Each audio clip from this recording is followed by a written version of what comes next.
ডিভোর্সের পর সুমনার চেহারা নষ্ট হয়ে গিয়েছে। রেস্টুরেন্টের আয়নায় সে নিজেকে দেখে। সে অনেক মোটা হয়েছে, চেহারাতে বয়সের ছাপ পড়েছে, মুখে ব্রণ। তার ছেলে তমাল তার দিকে তাকিয়ে জিজ্ঞেস করছে, মা, তুমি কি কোনো কিছু নিয়ে চিন্তিত? ছেলের কেয়ারিং সুমনার ভালো লাগে। তার ছেলে মেয়ে দুজনেই মানসিকভাবে বড় হয়েছে। তারা মায়ের কষ্ট বুঝতে শিখেছে। মেয়ে অর্পা আগে খুব অভিমানী ছিল। বাবা নেই কেন এটা সে মানতে পারত না। মন খারাপ হলেই সে সুমনার সঙ্গে চিৎকার চেঁচামেচি করত। সে বলতো, আমার বাবা কেন তোমাকে ছেড়ে চলে গিয়েছে? তুমি কি করেছ? নিশ্চয়ই তুমি খারাপ কিছু করেছ, না হয় বাবা তোমাকে ছেড়ে যাবে কেন? সবার বাবা আছে, আমার বাবা নেই কেন? সুমনার মন বিতৃষ্ণায় ভরে যেত। তার ইচ্ছে করত অনেক কিছু বলতে, কিন্তু বলতে গিয়েও বলতে পারে না। সংসার নিয়ে সুমনার উৎসাহের শেষ ছিল না।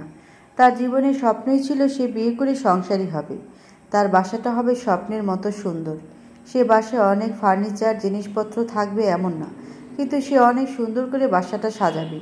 সেই সাজানোতে অনেক যত্ন থাকবে, অনেক মায়া থাকবে। বাসার বারান্দায় ফুলের গাছ থাকবে, অবশ্যই থাকবে হাসনাহেনা গাছ। এই ফুলের ঘ্রাণ তাকে পাগল করে। তাদের অনেক টাকা পয়সা থাকবে এমন না। সারাদিন পরিশ্রমের পর দুইজন রাতে বারান্দায় বসে গুটুর গুটুর গল্প করবে। মাঝে মধ্যে একসঙ্গে বসে সিনেমা দেখবে, ছাদে গিয়ে চাঁদ দেখবে, গান শুনবে। সে নীল শাড়ি পরে সমুদ্রে নামবে। আচ্ছা, তার চাহিদা কি বেশি ছিল? তাহলে বিয়ে করে সে এই জিনিসগুলো কেন পেল না রাহাতের কাছে?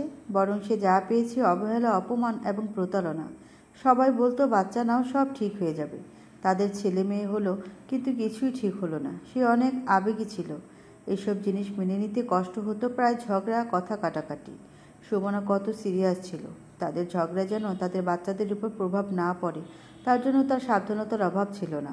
একসময় রাহাত চড়থাপ্পড় মারা শুরু করলো। আহা, জীবনটা যদি সিনেমা হতো তাহলে সুমনা বলতো, বাবু, চড়থাপ্পড়ে ভয় লাগে না, ভালোবাসা ভয় লাগে।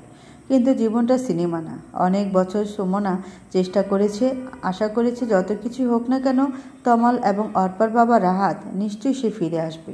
একদিন এসে সুমনার হাত ধরে বলবে, এতদিন আমি যা করেছি ভুল করেছি, তুমি আমাকে ক্ষমা করে দিও। আমি এখন থেকে তোমার কথা মতো চলবো। এই কথা ভেবে কতদিন সুমনা নিজে নিজে হেসেছে।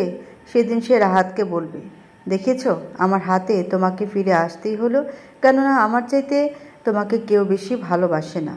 এভাবে থাকতে থাকতে মার খেতে খেতে সে গভীর বিষণ্ণতায় চলে গিয়েছিল। একসময় সহ্য করতে না পেরে বাচ্চাদের নিয়ে বের হয়ে গিয়েছে বাসা থেকে। রাহাতও তাকে ফেরানোর চেষ্টা করেনি। সে প্রেমিকা নিয়ে ব্যস্ত।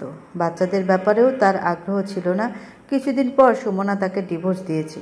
সংসার চালাতে পারবে কিনা এ নিয়ে সুমনার অনেক সংশয় ছিল। তবে সে একটা বিষয় জীবনে শিখেছে, সেটা হচ্ছে সাহস। একমাত্র সাহস জীবনকে পরিবর্তিত করে দিতে পারে। সে একটা ইন্স্যুরেন্স কোম্পানিতে চাকরি করে। সংসারে অর্থনৈতিক টানাপোড়েন থাকলেও মানসিক শান্তিটা দারুণ। এর পাশাপাশি সে নিয়মিত ব্লগ করে। ব্লগে সে ভীষণ জনপ্রিয়। তার প্রতিদিনকার জীবন সে ব্লগে তুলে ধরে। সে খুব খেয়াল করেছে এই ধরনের জীবন কিভাবে চলে। মেয়েদের এই ব্যাপারে দারুণ আগ্রহ। শুধু মেয়েদের না, এই সমাজের দারুণ আগ্রহ। এখন সবাই মেয়েদের সাজানো গোছানো জীবন, স্বামী সন্তান নিয়ে ছবি পোস্ট, এগুলো দেখার চাইতে একজন নারীর একা চলার গল্প বেশি শুনতে চায়। তাকে মেয়েরা নানান প্রশ্ন করে, কি কি কাজ করলে আপনি মনে করেন আপনি আপনার স্বামীকে ধরে রাখতে পারতেন? আপনার স্বামী আপনাকে ভালোবাসতো? আপনি কি এখনও আশা করেন উনি ফিরে আসবে? সুমনা উত্তর দেয়, ভালোবাসা একটা স্বপ্নের মতো, যেটা মানুষকে উজ্জীবিত করে। এই এক নেশা। যেমন অনেক মানুষের কাছে সুইজারল্যান্ড একটা স্বপ্নের জায়গা। তার হয়তো জীবনে কখনোই যাওয়ার সৌভাগ্য হবে না, তবুও মানুষ কথায় কথায় সুইজারল্যান্ডের কথা বলতে ভালোবাসে। ভালোবাসা তেমনি, যেটা কখনোই পাওয়া হয় না, পাওয়া হবে না, তবুও সেটাকে নিয়ে মানুষকে স্বপ্ন দেখতে ভালোবাসে। এই শতাব্দীর সবচাইতে বিক্রি হওয়া অনুভূতির নাম হচ্ছে ভালোবাসা। যে মানুষ এটাকে সুইজারল্যান্ডে যাওয়ার মতো স্বপ্ন ভেবে জীবন কাটিয়ে দিতে পারে, তার জন্য জীবনটা সহজ। কিন্তু যারা এই স্বপ্নের মধ্যে ডুবে যায়, ভাবে দরজা খুললে আমি প্লেনের টিকিট পাবো, অথবা আমাকে পেতেই হবে, তাদের জন্য পুরো জীবন কষ্টের। কেননা এই প্লেনের টিকিট আর পাওয়া হয় না। প্রিয়জনকে ধরে রাখার কিছু নেই, কোনো উপায় নেই। একজন মানুষকে অনেক মনিটরিং শক্তি প্রয়োগ করে ধরে রাখা যায়, কিন্তু এটা অনেকটা লাইফ সাপোর্ট অথবা কোমায় থাকার মতো ব্যাপার। ভালোবাসা মরে যাওয়ার পর বিভিন্নভাবে তাকে লাইফ সাপোর্ট দিয়ে বাঁচিয়ে রাখা। সুমনা সবাইকে বলে, আপনার ভালোবাসা যদি আপনাকে ছেড়ে চলে যায় তাহলে তাকে এক পেশে দোষারোপ করা, সমাজকে দোষ দেওয়া সেটা নিতান্তই অনর্থক। আমি আমার স্বামীকে ছেড়ে চলে এসেছি, সে আমাকে ছেড়ে অন্য মেয়ের কাছে গিয়েছে, এক্ষেত্রে তার দোষ অথবা সেই মেয়ের দোষ যতটা তার চেয়ে আমার দোষ খুব একটা কম না। আমি একজন ভুল সঙ্গীকে বেছে নিয়েছিলাম। সে অন্যের জন্য সঠিক হতে পারে কিন্তু আমার জন্য ভুল। আমার নিজের মধ্যে এবং আমার চিন্তাভাবনার মধ্যে এমন কিছু ছিল যা আমার সঙ্গীকে আকর্ষণ করেনি। আর এই সব কিছু সেটেল হওয়ার আগে আমরা সন্তান নিয়েছি। সে একজন দোষী বাবা হতে পারে যে সন্তানদের প্রতি দায়িত্ব পালন করেনি, যেহেতু তারা নাবালক, কিন্তু সে দোষী জীবনসঙ্গী না। কেননা আমি নাবালিকা নই। কেননা এমন হতেই পারে একটা প্রজেক্ট শুরু হওয়ার পর সে প্রজেক্ট বন্ধও হতে পারে। আমরা সব প্রজেক্ট থেকে সফলতা আশা করতে পারি না। অনেকেই জিজ্ঞেস করে, আপনি আপনার যত্ন নেন না কেন, সুন্দরভাবে থাকেন না কেন? অবশ্যই আমার তাই থাকা উচিত। আমি চেষ্টা করেছি, কিন্তু বিষণ্ণতার কারণে এতদিন পারিনি। আস্তে আস্তে কাটিয়ে উঠছি। জীবনের এই স্টেজেও আমি নিজেকে আড়াল করিনি। সবাইকে সুন্দর হতেই হবে এমন কোনো কথা নেই। জীবনে বিষণ্ণতা থাকবে, দুঃখ কষ্ট থাকবে, তা আমি আড়াল করতে চাইনি। জীবনে পরাজয় থাকবে, সেটাতে নিজেকে গুটিয়ে ফেলতে হবে এমন কিন্তু না।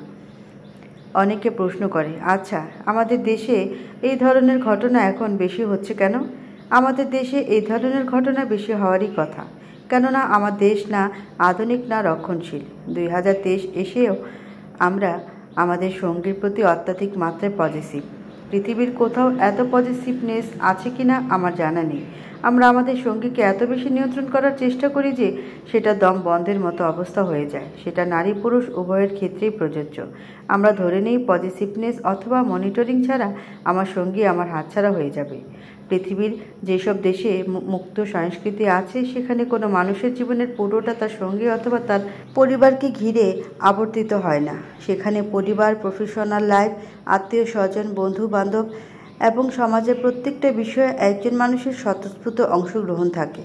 তাই তার চিন্তা চেতনার অংশটা বিশাল হয়। ক্ষুদ্র চিন্তায় সে সময় নষ্ট করে না। একটি জীবনমৃত সংসার জীবনের চাইতে একটি উজ্জীবিত পারিবারিক এবং সামাজিক জীবন অনেক বেশি আনন্দের। সুমনা বর্তমানে ফিরে আসে। আজকে রেস্টুরেন্টে আসাটা অদ্ভুত আনন্দের গল্প সুমনার জন্য।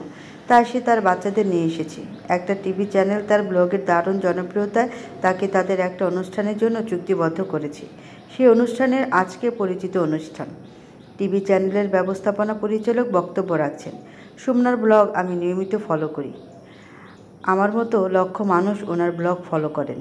ওনার গল্প লক্ষ মহিলাদের উদ্বুদ্ধ করে হেরে না যেতে। আর তাই ওনার সঞ্চালনায় আমরা অনুষ্ঠান করতে যাচ্ছি।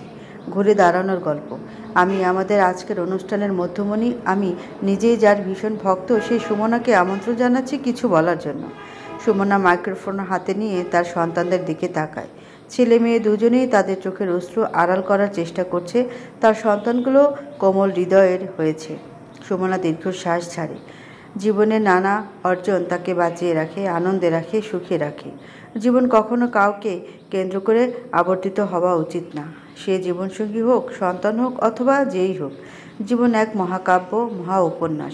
প্রতিটি দিন একটি নতুন অধ্যায়, প্রতিটি মুহূর্ত একটি নতুন লাইন।